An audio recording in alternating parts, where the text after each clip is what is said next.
Welcome to the Technologies Impacting Society podcast, where we explore the profound ways that technology is shaping our world and transforming our lives. I'm your host, inaomurchu, and in this episode I got to explore the potential side effects of AI on human existence with Emil Torres. Emil is a philosopher and historian whose work over the past decade has focused on existential threats to civilization and humanity. He is published widely in the popular media with articles in the Washington Post, Truthdig, Aeon and the Bulletin of the Atomic Scientists, and is a contributing writer at Salon. His forthcoming book is Human Extinction, A History of the Science and Ethics of Annihilation. You can follow him on Twitter at xriskology. Can you begin by sharing a personal story, Emil, that sparked your interest in exploring the potential side effects of artificial intelligence on human existence? I know it's a broad question. I grew up in a very religious household, and there was a lot of discussion of the apocalypse being imminent. And so that sort of whetted my appetite for future of humanity type issues. As I got older, when I apostatized my religion, around the same time, I came across some books that were written by Ray Kurzweil, who was a very famous transhumanist, probably the most prominent transhumanist in the 21st century, aside from Nick Bostrom. And so one of the books was called The Singularity is Near. And essentially he offers a kind of secular apocalyptic view, where apocalypse, I just mean having to do with the future of humanity. So in fact, it was really quite utopian in exactly kind of the way that Christianity, is apocalyptic and utopian.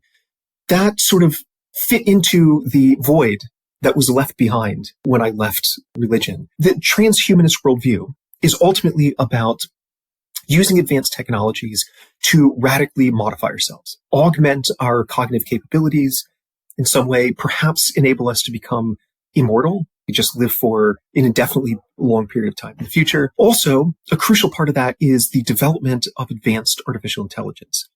That was seen as, by these transhumanists, as a really integral component of realizing this kind of techno-utopian vision that they all espoused and promoted. It was, from the beginning, kind of interest in the future of humanity, I think because of my religious upbringing, and then that becoming ultimately embracing a kind of secularized version of that, in which AI was a really crucial component. So that's kind of how I got into AI and thinking about the space of possible future artificial intelligence developments and how they relate to the longer term future of humanity.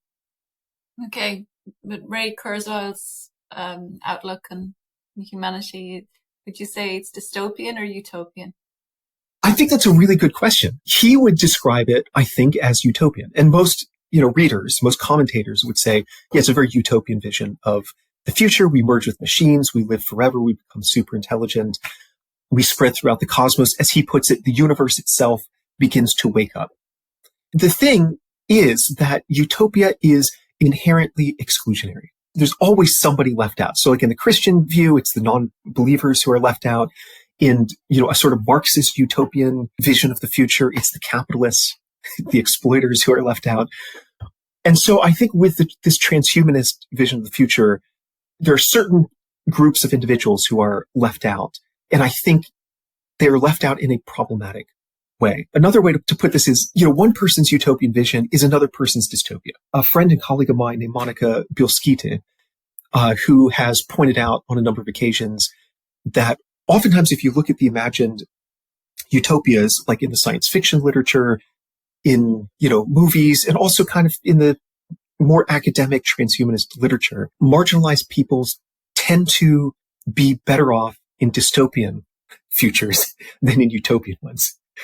So if you ask the transhumanists and Kurzweil, they would say it's utopian, but there's a good case to make that utopia for them is kind of dystopian for a lot of other people. We hear all the warning stories and the scary stories. I'd like to focus a little bit more on sort of the positive sides of AI, of the material on this podcast. It could potentially become very depressing for anybody that's listening in. And I'd like to focus on sort of the positive of artificial intelligence. I mean, obviously it's ushering in this fourth industrial revolution. Can you share in your own I suppose, experience, your own personal experience, how artificial intelligence is actually going to improve and is improving people's lives, and discuss how we can balance potential benefits and side effects of artificial intelligence. Because, like what you said there's always somebody that's excluded. What way can it become more inclusive and positive for humanity, more utopian rather than dystopian? I would have to admit right away that I am more of a pessimist than an optimist about some of these technologies.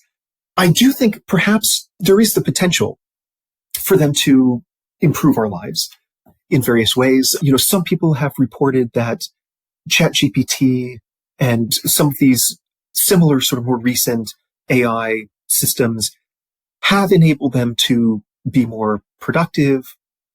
It's helped them write better. Yeah, and there's, a number of examples.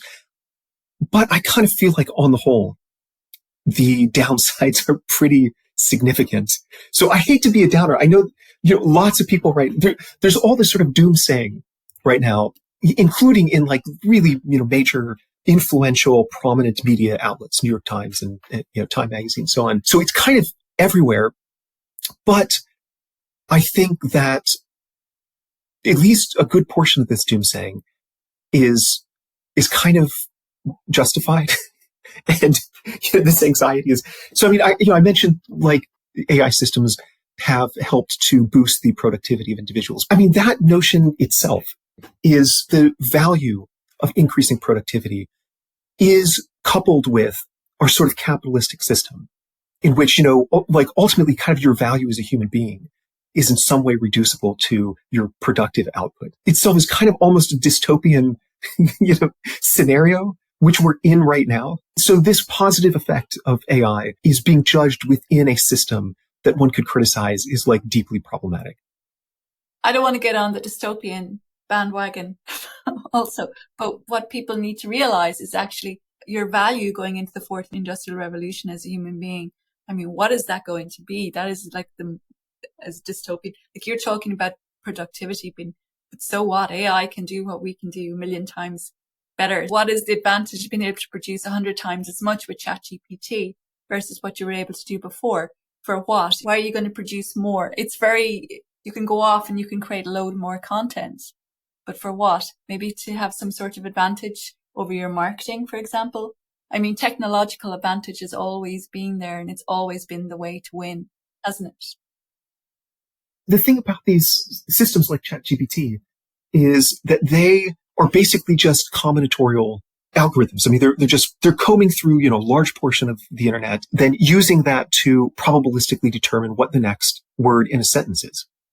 And so it's fundamentally, there is a kind of, one could argue maybe there's a kind of combinatorial creativity to that. But ultimately, it's just parasitic on the original content that human beings have already created on the web. And so now it's taking what we've created up to this point in time and using that to create sort of new articles, maybe to write our emails and so on.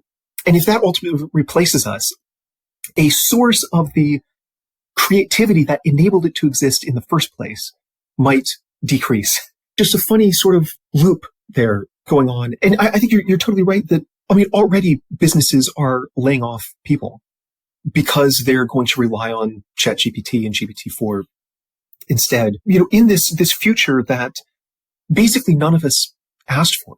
There are these very small number of extremely powerful actors in the world, companies, run by super wealthy individuals that are making these decisions unilaterally, undemocratically, that will affect everybody on the planet. Already companies are laying people off because they're relying on ChatGPT to fulfill certain roles within the company.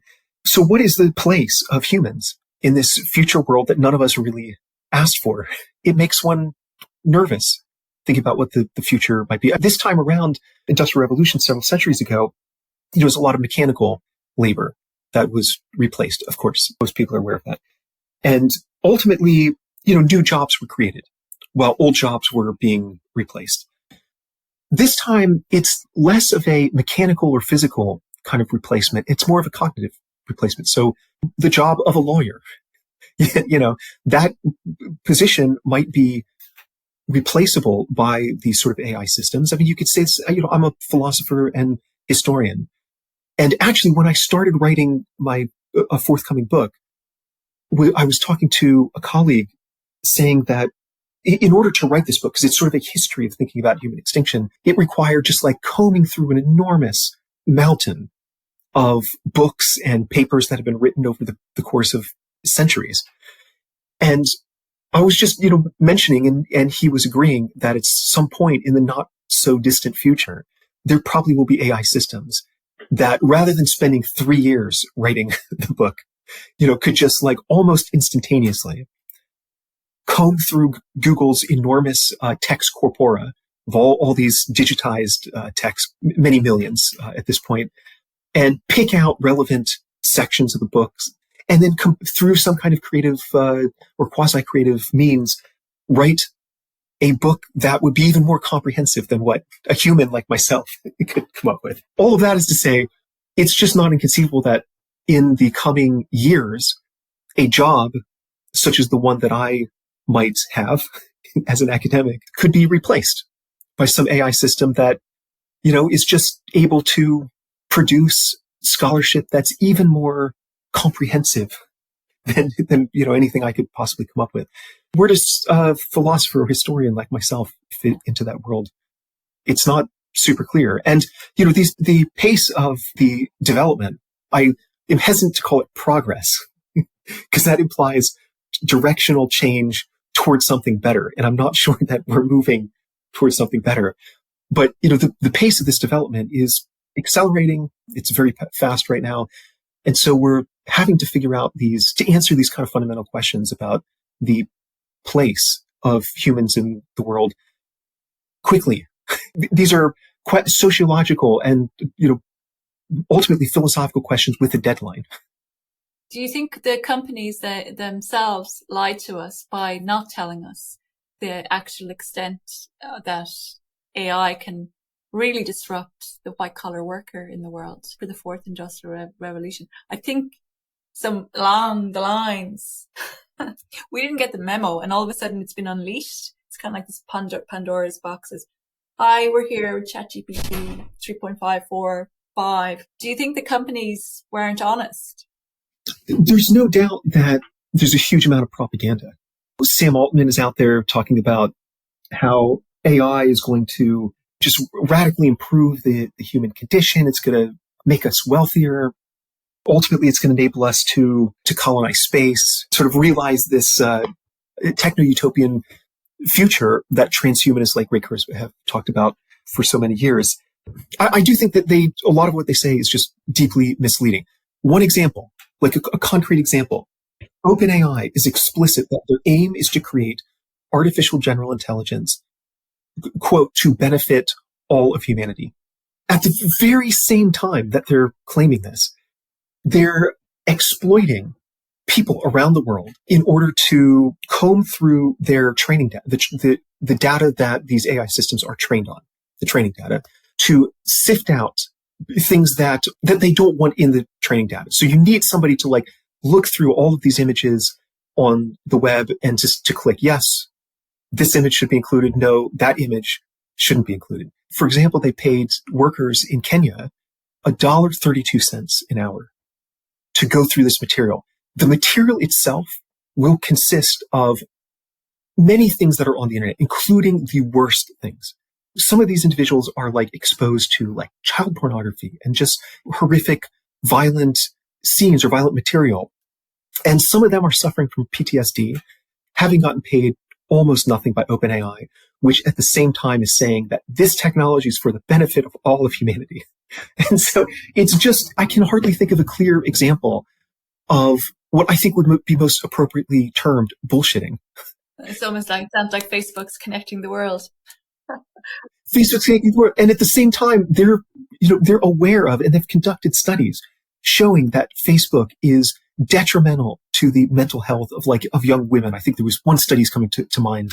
So they're well aware of like how all of the potential deleterious negative impacts that their technology can have on people.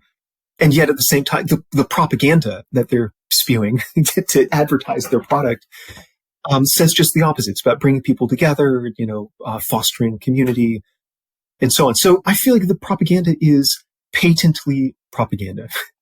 I think this is also causing an ethical dilemma within the developers that are working for these companies than they themselves. I mean, they must surely see that if the AI can do the conflict must cause within them. They're developing the software, yet it's kind of going to replace them. The workload, the technology sector is losing jobs. So, and then I was reading about the software engineers. Are we going to need them in 2 or 3 years' times? Another interesting thing, because who would have thought that? Who would have thought that like 3-4 years ago? It's a weird sort of planned obsolescence. It's the software engineers who are creating these technologies that will replace them. And yeah, it's a very weird situation and unsettling, because there's just going to be a lot of societal changes that will be necessary to adapt to this. I think it will happen so fast. I think it really will happen at breakneck speed. Boom, it'll accelerate. And then they'll kind of like everybody be like, okay, maybe we're going to go shift into universal basic income then, with everything else going on. I mean, maybe that's the way it's going to go. I'm not sure. But I think that the way it's been handled or not handled is definitely really highly unethical, because that way you don't create a sense of urgency or a sense of getting the rights in order. The humanity has to be considered first before the technology, because the technology is so powerful.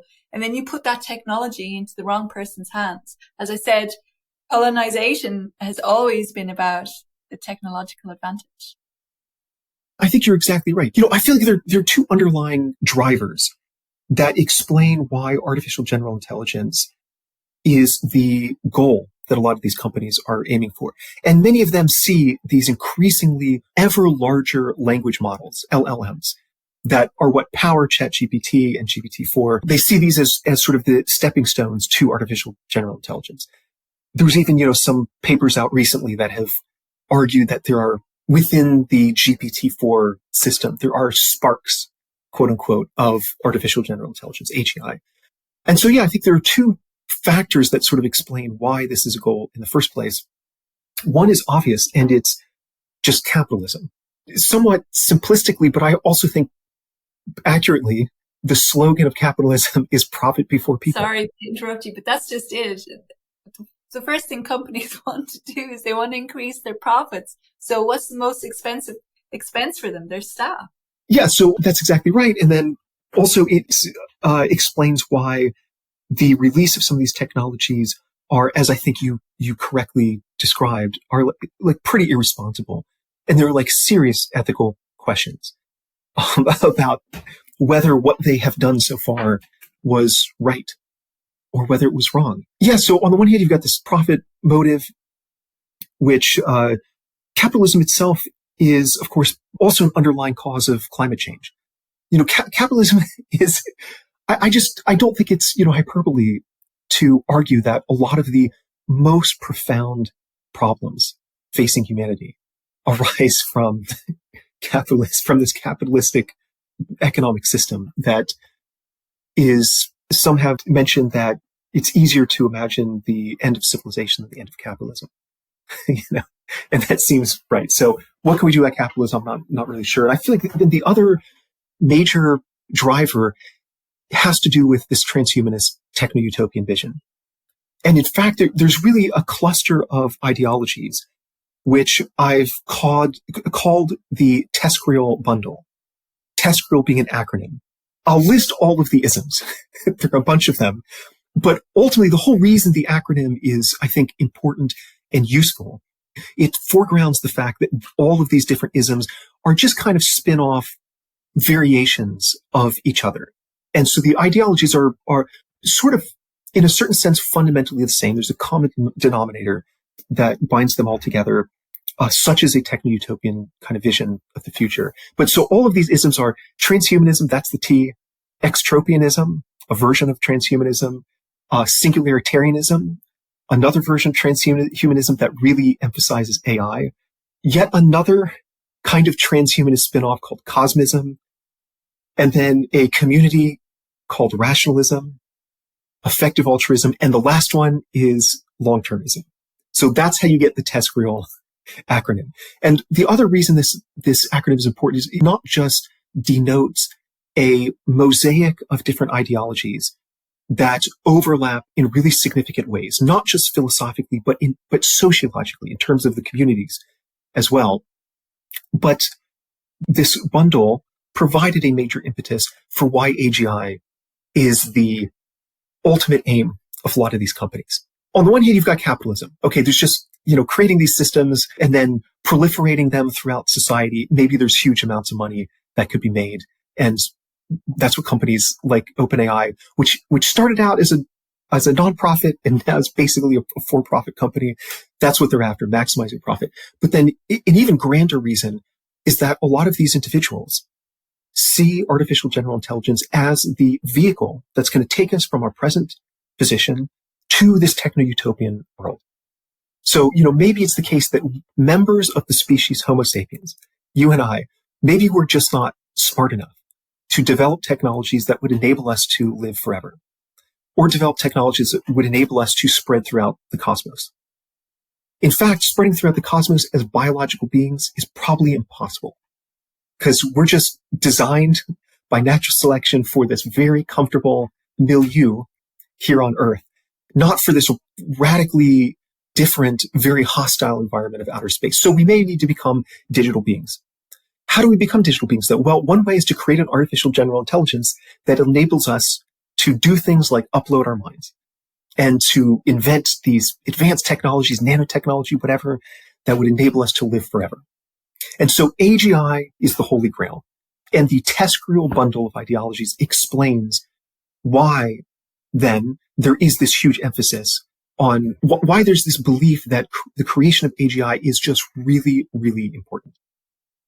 Many people in this community, this TESCREAL community, would not just say that there is a moral obligation to develop artificial general intelligence so that we can go out and colonize space, but also there's a kind of more immediate self-interested reason, which is that if you and I live long enough to witness the creation of artificial general intelligence, then we will probably live forever. Because as soon as we get AGI, we can say, okay, you are smarter than us. Figure out how to make us immortal. You develop some kind of science, some new technology that makes it possible for us to never die. Or at least not die of old age. Maybe we could still die of accidents or, some kind of random event like that, but we wouldn't die of old age. There's a huge self-interested reason as well to create AGI. It's kind of right there on the horizon. And gosh, if we create it in time before I die, then I'll live forever. And so this is the kind of reasoning that motivates the development of these technologies and sort of excuses, at least to some extent, a kind of recklessness on the path to developing AGI. Because ultimately, one way to think about it is in the near term, there could be repercussions and consequences of these AI systems that are negative. But the upside is utopia. So are some harms in the near term worth it to create utopia? Yes. Anybody who accepts the utopian worldview is going to say yes, almost by definition. Just wanted to let you know that this episode was brought to you by Oriel's Magnesium Ionic Drops, called Magnesium Mineral Balance. Oriel's Ionic Magnesium Drops help you to get that deep sleep and boost your energy and immune system. I've got a 10% off discount code called INA10 that you can use at their checkout. Go to the link in the podcast description below. You have spoken about the isms, but the biggest ism to me, and we don't hear enough about it. And I think a lot of people don't understand. They don't know their history. They don't know what leads to totalitarianism. And it comes when there is a change in the labor market. And this is the biggest change we're ever going to possibly see. So what about totalitarianism? How do you see totalitarianism and artificial intelligence going hand in hand? This is the worst case scenario, of course, but we don't want to focus too much on it. But history repeats, and totalitarianism can creep in. The isms I mentioned earlier, I take to be the motivators of trying to create AI, advanced AI in particular. And I think totalitarianism, so it's not I don't think the individuals creating these technologies are totalitarians, but totalitarianism could very well be an outcome. There was a paper that was just published, basically was affirming through robust empirical investigation that there is a mutually reinforcing relationship between totalitarian regimes and AI. AI is this tool that could radically expand and augment the capacities for totalitarian states to maintain a stranglehold on their population.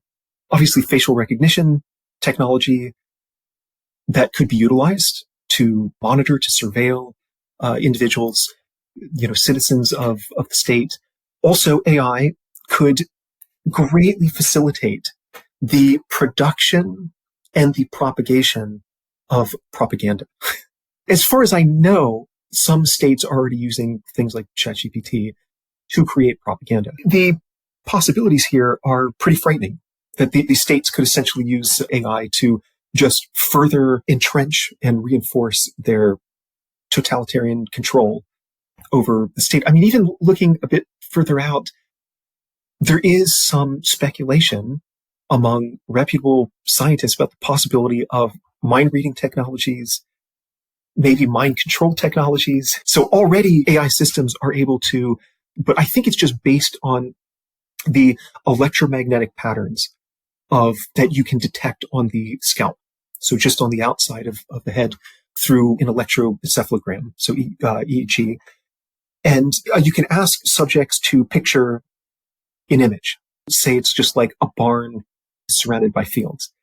And then the AI system detecting these changes in the electromagnetic patterns on one's scalp can recreate the image with extreme fidelity, like very accurately. Okay, so that's a kind of like mind reading.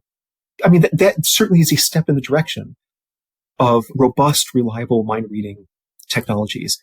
So it's just not difficult to extrapolate that a little bit further and imagine these technologies becoming slightly more sophisticated so that they can, in a very reliable way, detect exactly what you're thinking. So you can imagine somebody in an interrogation scenario, they ask him a question, do you hold this belief?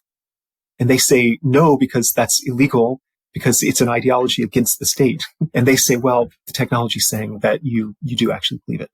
And we think that this technology is reliable. And so you're going to prison or something like that. And beyond that, maybe some kind of mind reading technologies as well. It really is an exercise in nightmares to imagine how these technologies could be utilized by totalitarian states to further subjugate and oppress the citizens of the state. And of course, the owners of this of the latest technology and the developers, they themselves, they know this and they have this information. They have this advantage over the general public.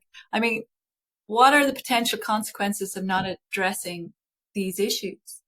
Also, the ethical issues the developers themselves must feel. They're going to work and they're coding and they're doing stuff that just doesn't sit well with them. I can't imagine if you're an ethical human being, you're doing this and knowing what the consequences or the outcome could possibly be. And how do we address all these issues?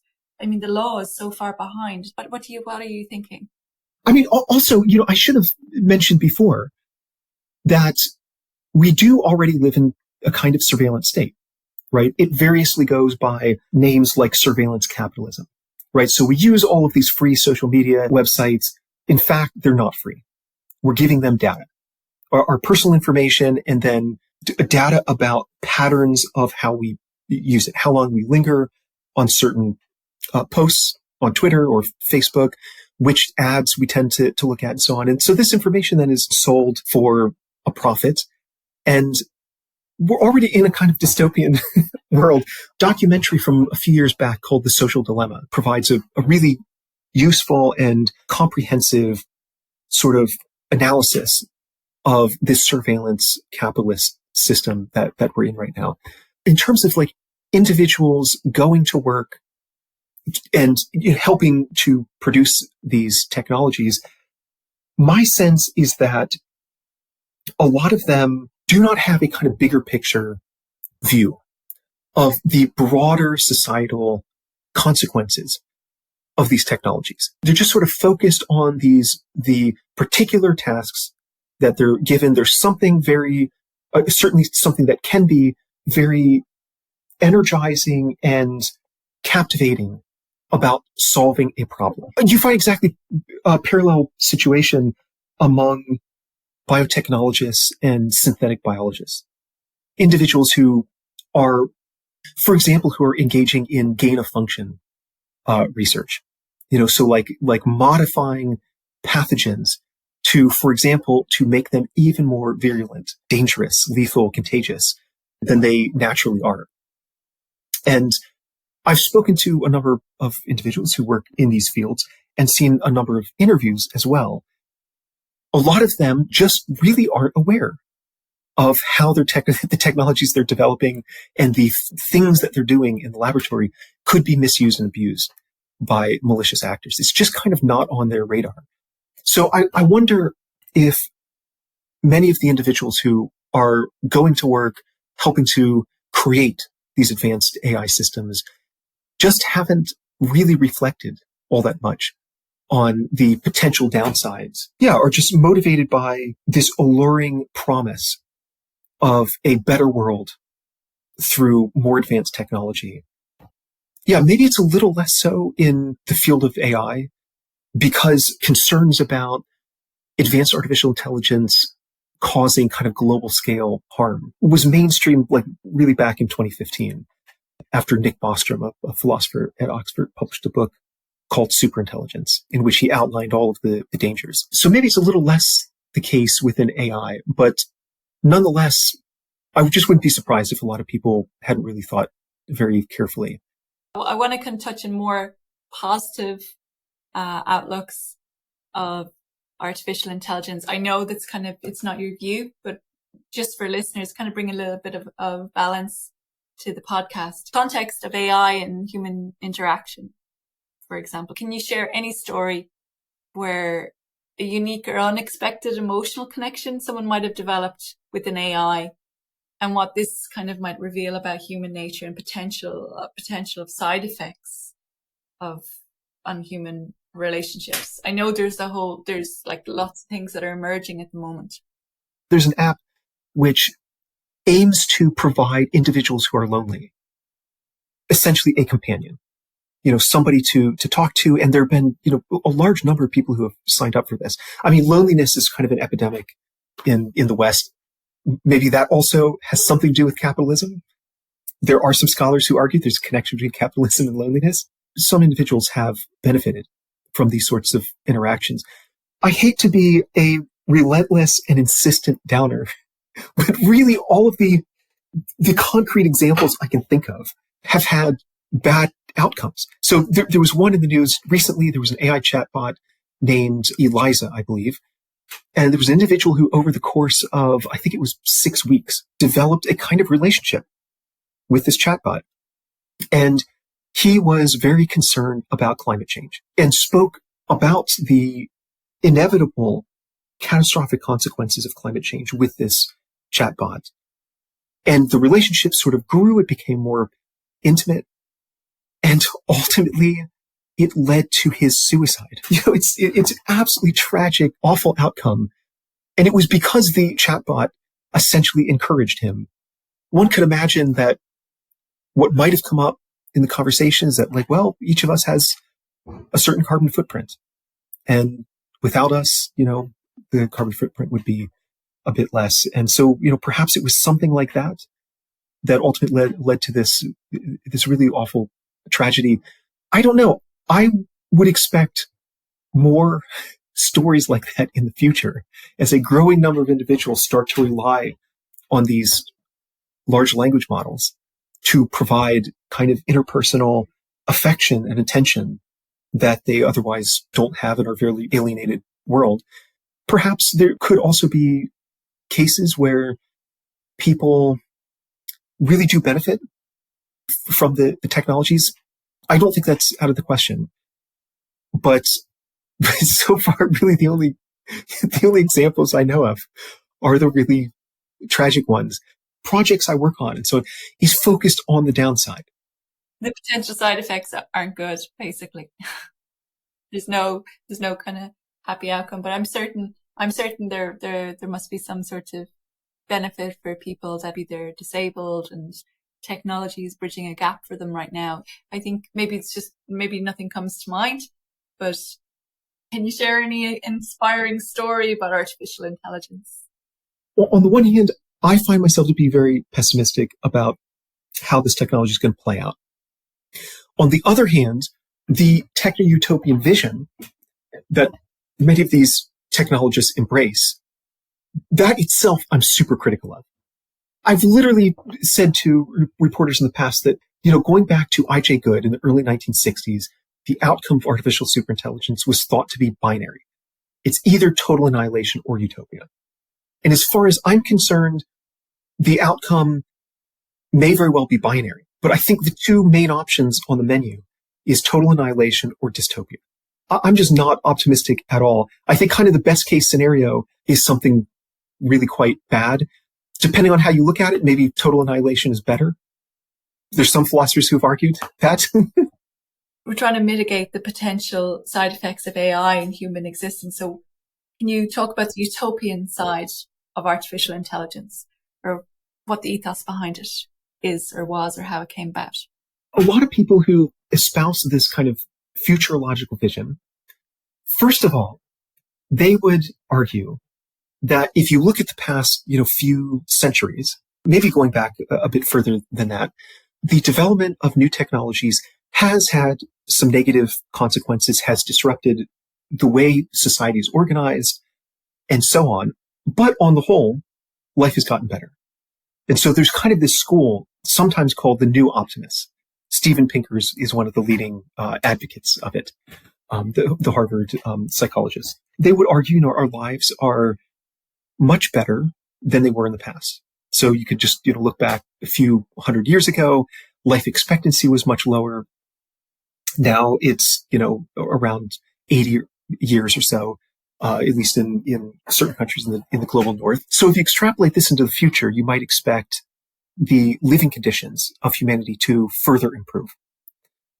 And furthermore, a lot of them would argue that the technologies that are most likely to radically improve our lives are being developed at exponential pace. We can not only expect the world to get better, but we can expect it to get better at an increasingly rapid rate. Ultimately, the vision is that future technologies will, as I had mentioned earlier, potentially enable us to live forever. Maybe there are certain synthetic biology techniques that could reverse aging that happens. Basically this technology maybe would involve nanobots that we'd inject into our veins.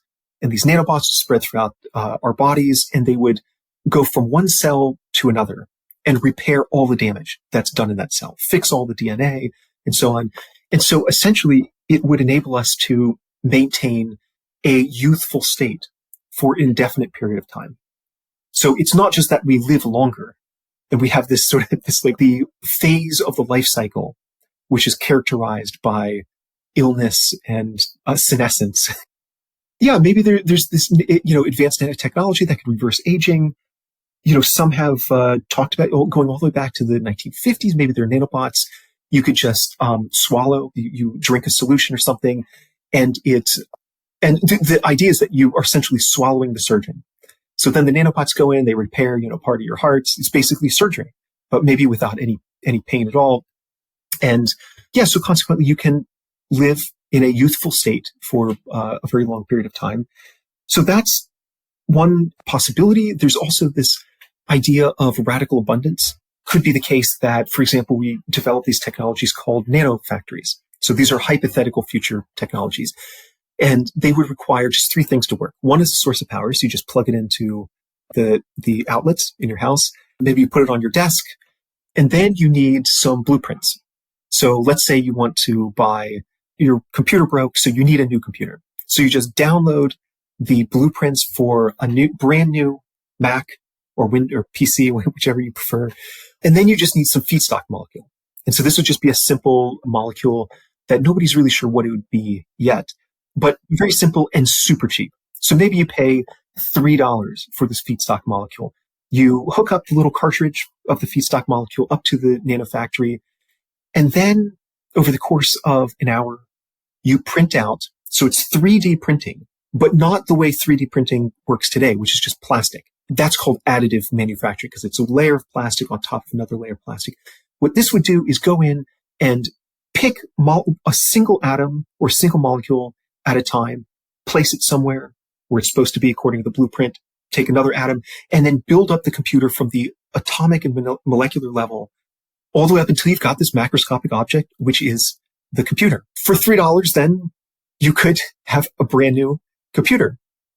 So that's sort of this idea of radical abundance. Pretty much anything you might want. You don't need to go out to the store anymore. There might even be simple kinds of foods that you could just print out, atomic or molecular level. And so, that's an absolutely wild, amazing kind of possibility. So on the one hand, you've got this life extension technology, then you've got radical abundance. Beyond that, maybe there are AI systems that could enable us to radically increase our cognitive abilities. So for example, there might be what are called brain-computer interfaces. Maybe it's like a neural chip, or maybe it's just a kind of technology that you push up against your head or something, and it reads the brain waves and interacts with the neurons in your skull in a way that could enable you perhaps to surf the web by thought alone.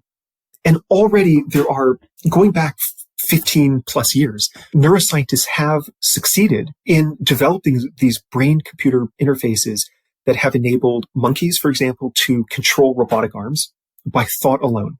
Their arms are sort of pinned by their side. I mean, a lot of there are ethical questions here. This research should be conducted on our primate cousins. But anyways, their arms are by their side. And then, so simply by thinking, they are able to move this robotic arm, pick up a banana, and then eat that banana. The World Cup, a few years ago, was open. The opening kick was an individual who was, I think, quadriplegic or paraplegic, but I think it was quadriplegic, who was strapped into a robotic exoskeleton. And this exoskeleton that held this individual upright was controlled by thought. And so this person simply thought, okay, take a step forward, another step forward in this robotic exoskeleton, and then kicked the soccer ball. So they're already creating these technologies now. It's sort of the next step, the next possibility that a number of individuals are excited about is being able to connect our minds to the internet. So imagine if you have all of Wikipedia or whatever, or maybe you want a slightly more reliable source of knowledge than that. But, you could just think, okay, I want to access the entry for transhumanism. What is transhumanism? Okay, I want to scroll down to the third paragraph. And you could just do that by through mere thought. And consequently, the sum total of human knowledge, which is on the internet, would be accessible in the same way that you might access a memory of what you had for breakfast yesterday. So I just think something happens in my mind and I can remember, I had a bowl of cereal for breakfast. Well, maybe I could just think, okay, what is transhumanism? What are those citations?